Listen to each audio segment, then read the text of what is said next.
Hey Canva lovers! So today I've got something super cool to show you.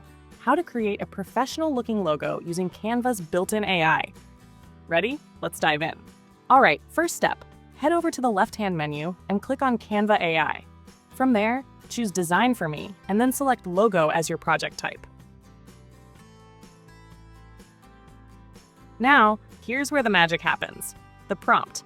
A good prompt equals a great design.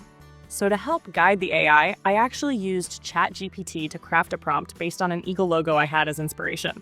I'll drop that prompt for you in the comments if you want to use the same one. Next, upload your reference image, in my case, the eagle logo, paste in your prompt, and hit Generate.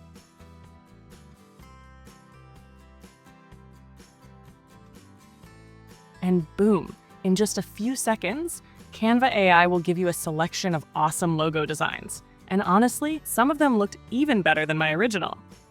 If you want more choices, just click More Designs. Canva will keep generating fresh options for you. Want to tweak things a bit? Open your favorite logo in Canva Editor to customize colors, text, layout, whatever you need. But if you're happy with what you got, which you probably will be, you're good to go. Your logo's ready for download and use on all your projects. And that's a wrap. If you found this helpful, don't forget to like, subscribe, and drop a comment below letting me know what Canva tricks you want to see next. Thanks for hanging out. And as always, happy designing!